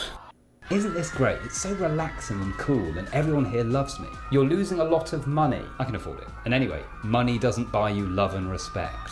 Indeed. Hey, where are you going? Oh, I'm going to another pub. The one down the road. But that place is full of squares, and the owner's a loser. Yeah, I mean, it's a shame to leave this place behind. I've got some lovely memories, but I think I'm also less likely to get glassed. Your loss? We're having a fireworks party tomorrow night and daring the police to shut us down. Yeah, I actually heard some of the regulars talking about making Molotov cocktails. And I'll be cheering them on. What, you'll get stuck in? I'll cheer them on from a distance, but they need to know that I'm on their side. Why? See, the name is catching on. Oh, Elon Musk, do not buy a pub. Do not buy a pub. At least I hope not anyway, guys. At least I hope not anyway. Oh dear, oh dear. Oh, that was a good one. That was a good one, guys. Right, let's crack on. Next one I've got for you guys is from the Independent. So I haven't covered this story yet. So that's been making the rounds. So Rosie Duffield quits Labour with the damning attack on Keir Starmer. So the Canterbury MP and a long-time critic of Keir Starmer will sit as an independent after resigning the Labour whip with immediate effect. God, why hasn't this person... thanks, number 3. And anybody else who heads out, that's all good. Thanks for anyone who pops in and out. It's always appreciated. Anyway, I do appreciate it. So Rosie Duffield, so... Yeah, she's not somebody actually that is not someone you would want whether you are from the left or the right. She has a problem with shall we say trans people. Yeah, she has some of those. She has those issues. So you could call her trans. I think we can go as far as to call her transphobia person. Among many other issues, she's not one that I know well enough, but I've listened to a few people and whatnot I've said about her, and I'm going to be honest. Is her quitting the Labour Party like the catalyst of a barrage of MPs walking out? No, not at all. I don't think that's going to be the case at all. I did see some of the things that she mentioned in her letter, which I thought was like. Okay, some of it was like, yes, and some of it was like, that's just stupid as well. Like, she's trying to make out, obviously, that she's doing it because of the donations and one or two other things in there, like she can't stand by the two-child benefit cap and the winter fuel payment. And my first thought was, well, why didn't you just wait till the budget and if there's and just see what happens there? That's my first thought. But I guess she just wanted to walk the plank and just have a moment in the sun, I suppose, on this. But honestly, like, she should, like, I think, yeah, when MPs, I honestly believe this, MPs should not be allowed to literally quit their party, sit as an independent, or switch to another party without a by-election. I think that's something that should be put into law, because then it stops them from doing this. Because if they think they're that good, if they think they're that popular in their own constituency, then they will do it. But that you will stop the likes of someone like Lee Anderson, who went from Labour to the Conservatives to Reform. Did he stop buying another political party as well? But he's someone who keeps jumping around as well. But yeah, I don't like, for me, like, her sitting as an independent, she shouldn't be she shouldn't be an MP. She should fight for it, because she's an independent now. She shouldn't, in my opinion, and I think that should apply for all, in my opinion. So Rosie Duffield has quit as a Labour MP, attacking Sir Keir Starmer's call in unnecessary politics and the freebie row engulfing the party. I also want to point this out. I don't see her joining Jeremy Corbyn's little party. I don't see the Greens taking her on. I don't know whether she would join the Conservatives. It's possible, but the indications are that she doesn't like their policies, even though she possibly she comes across in some of her things as a bit of a conservative. The Canterbury MP and a long-time critic Keir Starmer will sit as an independent after resigning the Labour whip with immediate effect. In a damning resignation letter, Mrs Duffield lashed out Sir Keir's acceptance of more than £100,000 of clothes, glasses and accommodation from Labour peer Rosie Alli. Even though he's done it in the past of things. Hi, Tories, don't get tasered. Hope you're doing well. Yeah, first past the post is a sham if allowed to switch parties after being elected as. Yeah, because that's exactly how it comes across to me. It's like she got elected as a Labour MP and now she's quit, which means she can sit as an independent until the by-election, or until the next local elections. Like, it's not right. And she condemned the Prime Minister's decision to retain the two-child benefit cap while scrapping winter fuel payments for millions of pensioners. Asked about her resignation, one of Sir Keir's closest allies, Pat McFadden, said he regrets that Miss Duffield has quit the party, but she has been unhappy for quite a while now. Chancellor of the Duchy Lancaster said, I regret that Rosie has made the decision. It's not a secret that she's been unhappy for some time. The list of things mentioned in the resignation letter makes that clear. I see ministers turning up every day working to grow the economy. How's that going? Turn around the NHS and get more houses built, get more opportunities in school. I do take that back slightly, actually. We do have to give them a chance to do things, guys, as well. That is the kind of thing that we are focused on, the kind of thing that we are trying to do. I'm sorry that she's made the decision to leave. I like Rosie. I regret that she has left. But as the letter makes clear, I think she has been unhappy for quite a while now. Miss Duffield has regularly complained about Sir Keir and the direction of the party. The Labour leader has previously called for tolerance in the trans debate after she aired her views. In the letter published by the Sunday Times, Miss Duffield said the sleaze and nepotism and apparent advocacies are off the scale. I'm so ashamed of what you and your inner circle have done to tarnish and humiliate our once proud party. And I'm thinking, like, don't get me wrong. I'm mad about the winter fuel payments. I'm mad about the two-child benefit cap. But this is the, like, come on. Like, we've literally just, are we already just the first 100? Are we near the 100 days already? Like, can we at least wait for the budget? Like, my God. Turning to policy announcements since Labour came to power, she said, someone with 5 above average wealth choosing to keep the Conservatives' two-child limit to payment benefits with entrenched children in poverty while explicitly accepting expensive personal gifts of designer suits and glasses cost more than most of these people can grasp. This is entirely undeserving of holding the title of the Labour Prime Minister. Sorry, just 1 second, guys, because I need to keep my Twitch chat available. And it's dying, the battery. Yes, again, like, I'm totally, like, I don't think, like, this is not, I just think she's looking for an excuse to kind of just attack Labour and really stick the knife in. That's kind of how it comes across to me. This whole, I don't generally believe, based on what I've read about her, what people have said about her, that she's doing this. It's the case of with the intention of basically doing this because of the 2-child cap and because of the winter fuel payment. This is just her. This is more about her kicking up a fuss about the trans issues, because obviously she's obviously against that kind of stuff. Forcing a vote on the winter fuel payment to make many older people iller and colder, while you and your favourite colleagues enjoy free family trips to events most people would have saved hard for. Why are you not showing even the slightest bit of embarrassment? That's another good question. Sir Keir has been under intense scrutiny over donations from Lord Alli, and it emerged on Sunday that he received a further £16,000 from the prominent Labour donor. He has called for an investigation over the affair, with the SNP calling on the House of Commons Standing Commissioner to launch a probe. The row has been dubbed passes for glasses after questions were raised about who approved a Downing Street pass for Lord Alli after Labour's general election win. Sir Keir also used Lord Alli's £8 million penthouse flat for free during the general election campaign, saying it was in order for his son to have somewhere peaceful to study for his GCSEs.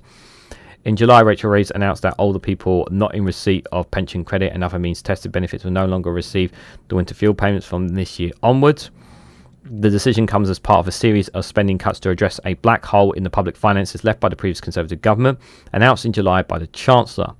But the move will affect 10 million pensioners, sparked fury from backbench MPs, with Miss Duffield among those speaking out against it.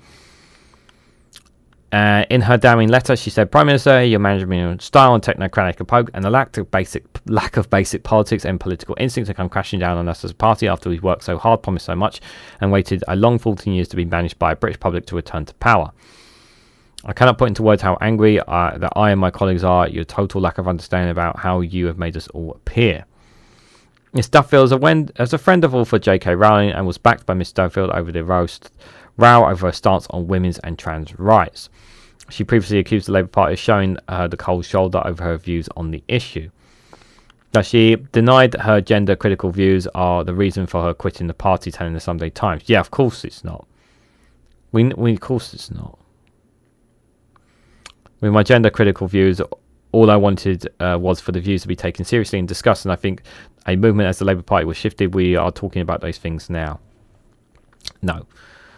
She's completely irrelevant, as Stephen Banker says. Absolutely. She's an irrelevant. She's not somebody that speaks for the majority of the British public, let alone Labour. She's not somebody that speaks. She has little to no care about the trans community. Let me be clear about that. She does not give a damn about them. She clearly is not in the interest of others in any way, shape or form. Trans debate. Why are they debating medical issues? Why? What a waste of time. Just send it to the NHS like we do. It's a medical issue, not a political one. Exactly. 100%, Joe. 100%. That's what they're trying to make it out anyway. That is for sure. Alright, so we've got 2 more articles for you guys, and I've got 2 more funny videos. So I've got one more funny... so I'll have a funny video in between these 2 articles, guys. Anyways, I hope you're enjoying that. Enjoying is not the right word, but I hope you're finding it informative and helpful, while also getting a laugh or 2 with the funny videos that I'm playing for you guys as well. So, the second to last article here. Some of you guys may have seen this one make the rounds on social media, but I haven't covered it yet. From Open Democracy. So the Labour donor, Lord Alli, has failed to declare interest in tax haven firms. So the peer who gave Starmer accommodation worth £20,000 for his son to study for GCSEs could earn £425,000 from offshore firms. Yeah, still perfectly all legal, apparently, according to Labour supporters, So a Labour peer embroiled in the party's ongoing donation rows did not declare that he is a director at a company based in a tax haven. An investigation by Open Democracy found that Waleed Ali could be entitled to more than £425,000 from the firm. His directorship at Mac BVI Limited, a firm based in the British Virgin Islands, was added to his register of interest only after he was contacted by Open Democracy last month to ask why it was missing. Lord Alli's donation to senior Labour figures have been the subject of intense scrutiny in recent weeks, and this morning Keir Starmer told the BBC he accepted accommodation from Alli worth £20,000 while his son needed somewhere to study for his GCSEs. Last month, it emerged that Alli had paid for tens of thousands of pounds for clothing for the Prime Minister and his wife, as well as his 40th birthday pie for the Education Secretary Bridget Phillipson.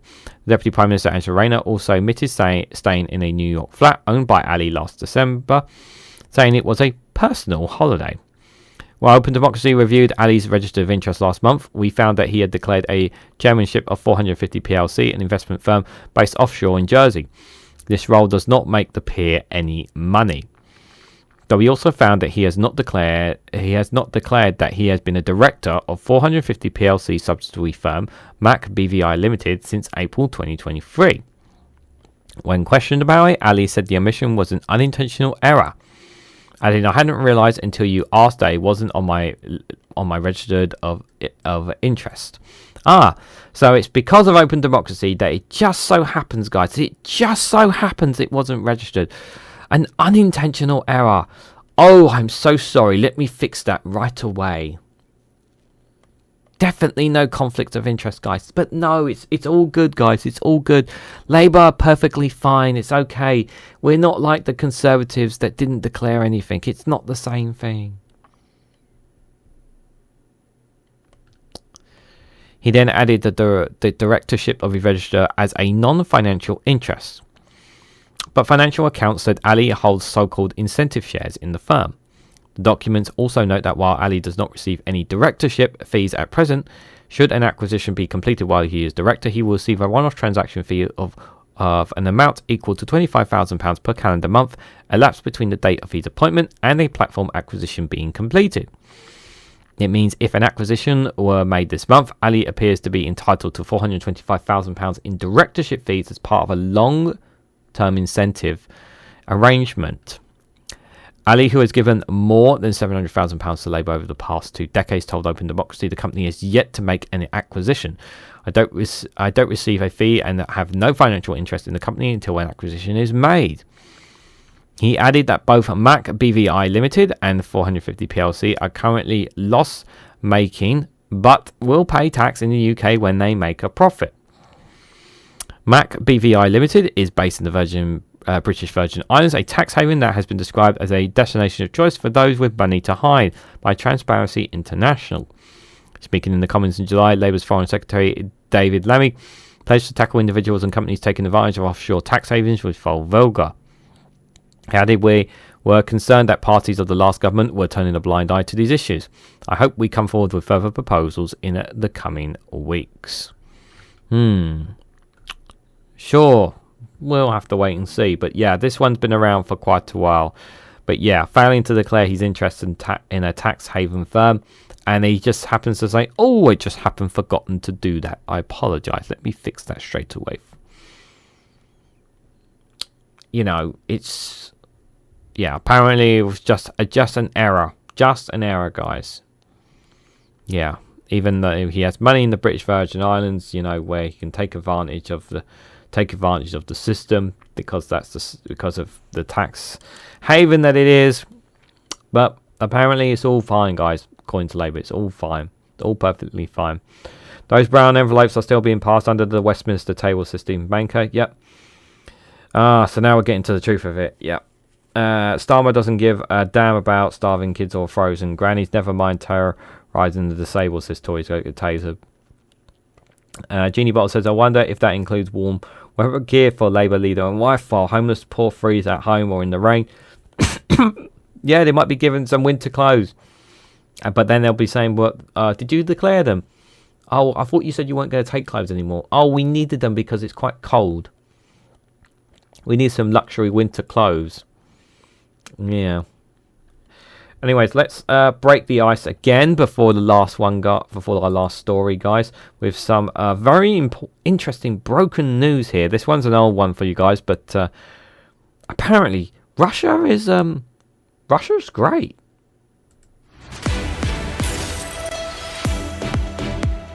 Welcome to Broken News. The world can breathe a sigh of relief as it's revealed that Russia is actually now okay. Broken News took a trip there to investigate life in the much maligned country, and our reporter has the details.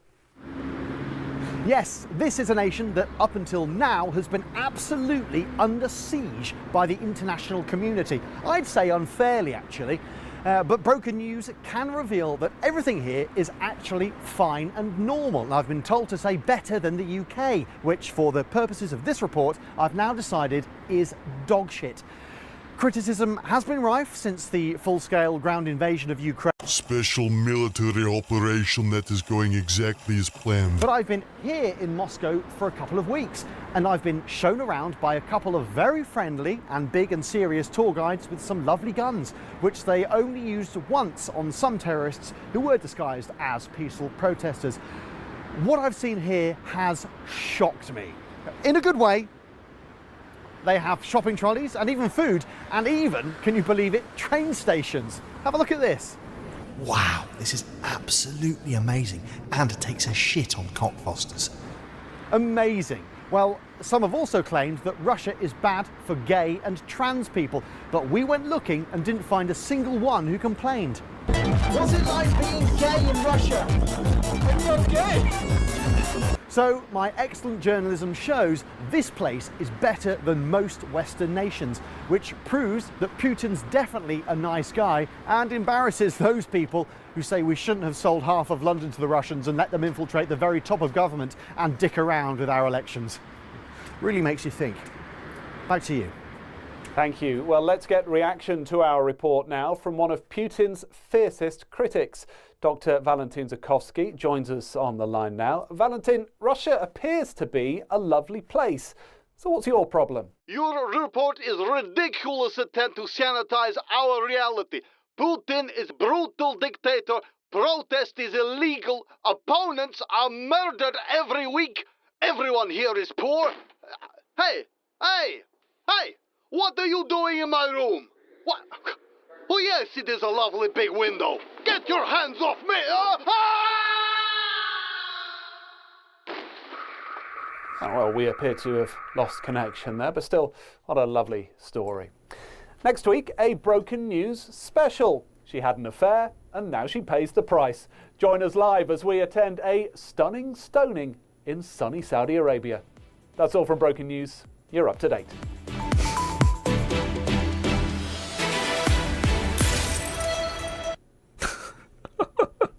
Bloody hell. Oh god, it's terrible, guys. It's a classic one from Larry and Paul. Just a reminder, all the funny videos are linked in the description, under funny videos under the description, guys, all 4 of them. So if you we do have one more to see ourselves out, but before we get to that funny video, we've got one more story for you guys before we wrap things up. I hope you guys are finding the show interesting, funny as well with the videos, but also getting informative as well. Moscow looks lovely. No people falling from windows. No fuel. No. Oops. Sorry, Tokovich. Yeah, there was definitely no one falling from any window. That there was no sound whatsoever. You were hearing things, Jow. You were hearing things. It's just your imagination. Just your imagination. That's all it was. That's all it was. Final story here from Byline Times. I'm actually quite eager to talk about this one, actually. So Wales are getting closer to banning lying by politicians, and now Keir Starmer has been urged to follow suit. So a consultation closes on a proposed law that could see politicians disqualified for deliberately misleading the public.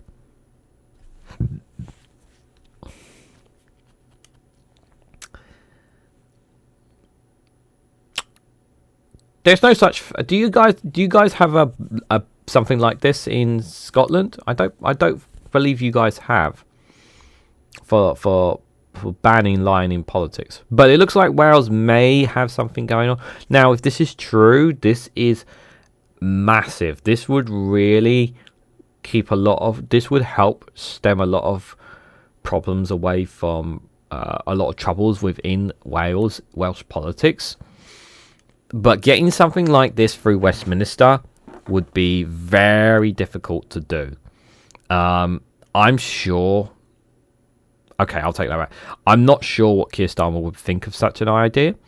I am all for this idea, but can I see this ever happening in Westminster? No. We would need a lot of the politicians to be in agreement with this. I don't know whether they'll be able to. Am I saying your name right? Why could I not say your name properly? Cultaholic. I'm not saying your name right. I do apologise. I hope you're doing well. Thanks for always commenting every now and then on my videos. I appreciate it. It's good to see you on a live stream. I hope you are well. But this idea of banning lying, this would be a great idea. And this is something that's definitely intriguing for sure, guys. So let's read a little bit into this. So Westminster should follow Wales's suit and back legislation to ban lying in Parliament, campaigners say. So the call comes as consultation ends for the Welsh Government's legislative plans to sanction members of the SEED, that's MSs, who deliberately mislead others and the public. Sanctions could include booting members from office, barring them from restanding, and convicting them of a new criminal offence of deception. Ooh. This sounds like everything that should be in politics. Due to Wales's new proportional voting system set to come into the 2026 SEED elections, a successful recall effort to kick out an MS would likely result in the next candidate on the party's list taking the seat rather than triggering by-election. Compassion in Politics, the non-profit which has helped lead the change for the proposed new law, believes that it should apply not just to elected members but to candidates too, and that it should be a criminal offence to prosecute in the courts. But the organisation's director, Jennifer Nadal, fears that the Welsh Government is attempting to water down the potential sanctions for any MPs who lie. This was... yeah. And just when you thought your hopes were coming up, guys. The consultation paper outlines the three main objectives for tackling deception. Creating a new criminal offence which would be investigated by police and tried in criminal courts. Establish a civil offence potentially investigated by Public Service Ombudsman and adjourned by an independent Welsh tribunal. And strengthening the existing code of conduct for SEED procedures to more explicitly prohibiting willful lying or deception. The SEED members' code of conduct already requires members to be truthful. And Rule 2 of the code of conduct is members must act truthfully. But the sanction currently available does not include disqualification from office or any criminal conviction. Okay, maybe not the criminal sanction, but at least disqualification from office. That would be a very nice one, at least. Legislation on the issue has the backing of the Labour government in Wales, as well as the opposition parties, including Plaid Cymru and the Liberal Democrats. Other backers, including Open Britain, the religious group, the Quakers, and members of the UK Democracy Network. Oh, where are the Conservative MPs on this matter? Oh, right, there are no Conservative MPs in Wales. Oops, I forgot about that. It was opposition parties and the odd Labour rebels such as Lee Walters MS who forced an amendment to the separate bill to create a new offensive of lying in the SEED. By the way, I know I'm probably mispronouncing it for any Welsh viewers out there, and I do apologise. That it was withdrawn from the government's commitment to reintroducing separate legislation without proper consultation and proper consultation and legal framework.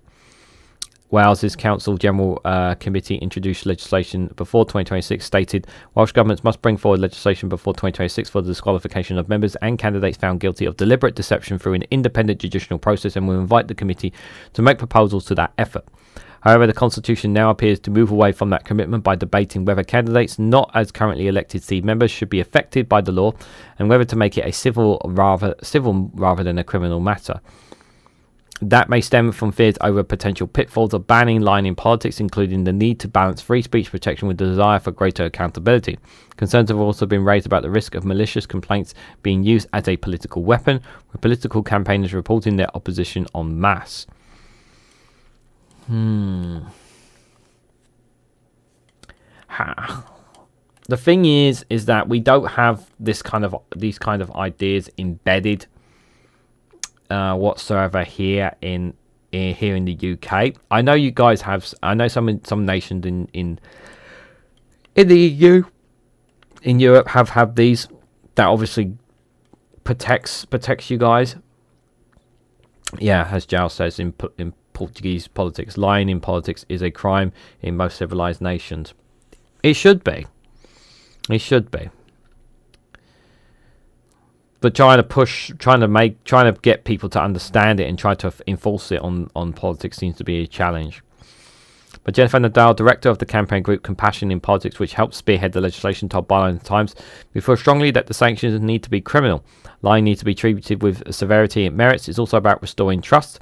If politicians create a lesser vehicle for policing themselves than applies elsewhere, that's problematic. The UK government plans to pass a Hillsborough law which will place a jury of candour on civil servants and public bodies to tell the truth during investigations. However, the legislation which placed a greater obligation on public servants than their political masters when it comes to telling the truth, Nadal says, unless politicians pass similar legislation against politicians lying. At the moment, lying works. The benefit of far outweighs the sanctions. The only way of tipping the balance is by ensuring disqualification. That's what people like Nigel Farage would fear. That's what Boris Johnson would fear. That's what Donald Trump would fear. They would not be able to hold office as a result of their tactics. Nadal adds. Yeah, that's 100%. Nigel Farage would shout, he would scream out from the outskirts, but he wouldn't be able to step foot into the House of Parliament if it was to be a case, because he knows that if he lied, he'd get kicked. And the same with Boris Johnson. They wouldn't be able to do it. What they would actually try to do, some of them who want to be deceitful, is they would try to change the law or scrap it or make it in such a way that they can get away with it and not be held accountable. In extreme cases, Compassion in Politics believes that the sanctions of deliberate deception by politicians could include prison time. Responding to fears of a chilling effect among politicians if they're barred from lying, for example, if they face being reported to the police frequently by political opponents.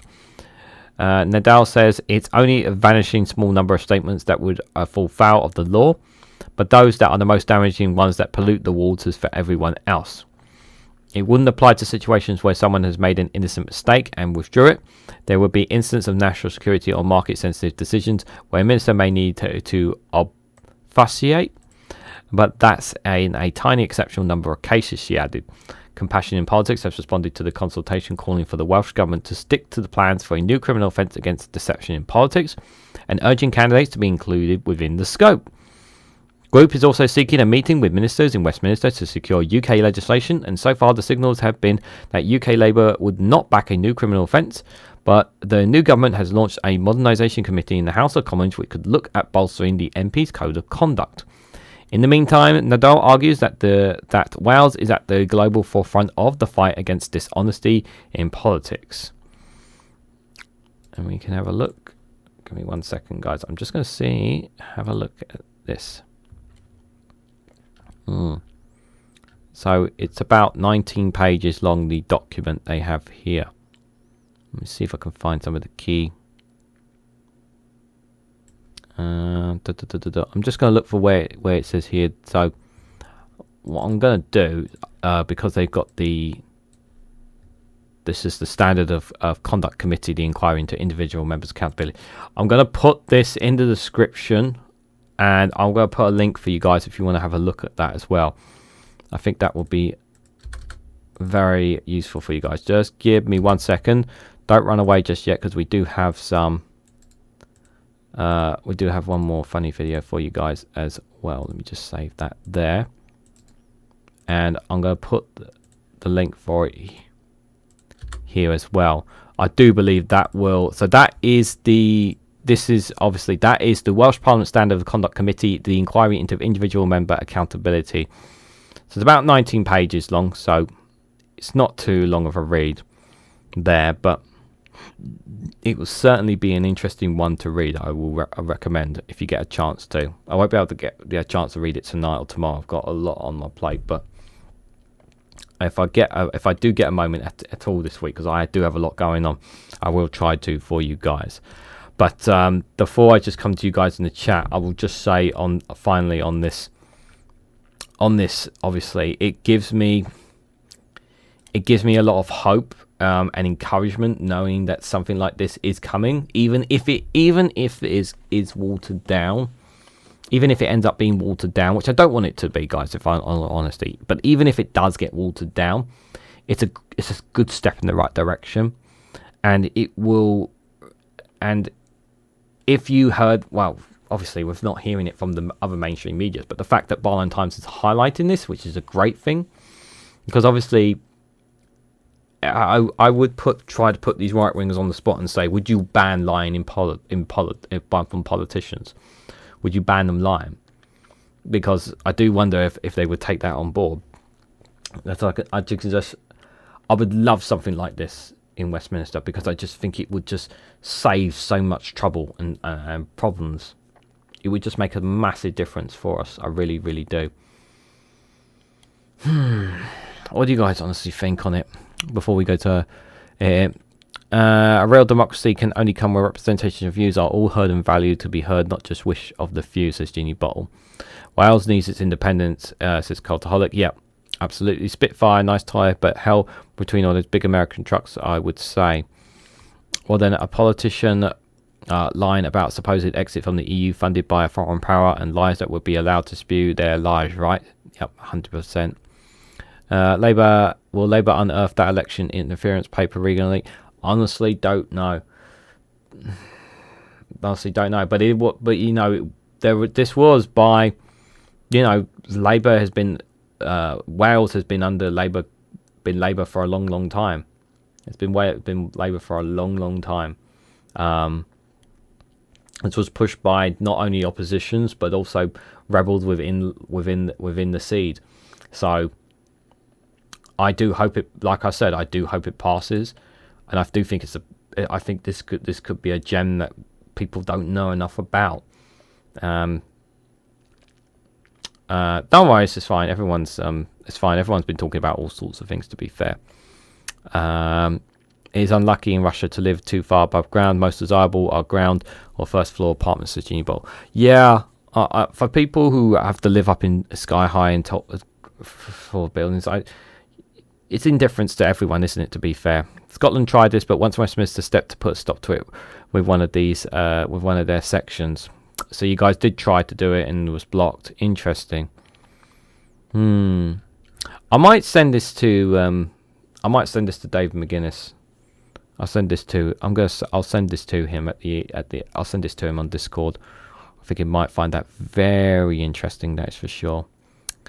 So guys, just before we go, we've had plenty of laughters. I'm sure you guys have had plenty of laughters from some of the funny videos we've had for you. But I've just got one more funny video for you guys before we head out. You guys may be familiar with this one. Some guy called in from Portsmouth into the James O'Brien show. Colin from Portsmouth is on the line. Well, what have we here? Two British heavyweight titans meeting for the first time. Colin from Portsmouth and James O'Brien. Listen, I've been forced to listen to your pathetic woke nonsense, and let me tell you this, you make me sick. You are the epitome of the lefty, liberal, goo-pudding, ramekin-hoarding, metropolitan elite, sitting in your little ivory chair, speaking over brave, right-leaning callers so they're not allowed to tell the nation why Brexit was such a good idea. Crushing listeners' arguments, using their own logic against them. It's disgusting. You are what is wrong with this country. I bet you don't even care that the National Trust is becoming a Sharia kingdom that forces its poor, unsuspecting customers to have scones without any dairy products in. You might as well take your middle name out, yeah? Replace the O with Ules. James Ules Bryan. Because that is how much of an enemy you are to this country. I bet you're on a secret WhatsApp group with Carol Vorderman and Gary Bloody Lineker, aren't you? Plotting with Keir Starmer to get into the House of Lords and make it law to buy your book. Oh, you'd love that, wouldn't you? If we had to pay a licence to watch the BBC and to read your book, you're now the king of radio just because every single caller to your show since 2016 is too frightened to give you one positive of leaving the EU in case they're locked up for free speech. Well, I hope you're happy, because you are destroying this once great country from the inside. Anyway, James, I've had a lovely time. Thank you so much for having me on. Love to the family. Love to the family, Colin. I heard you're on tour at the moment. Are there any tickets still available? Oh, you'd love that, wouldn't you? You could come and ruin my tour at Leicester Square Theatre on 2nd of October and elsewhere around the country until October the 12th. I'm not having it! Not having it! But yeah, tickets are available on socomedy.co.uk.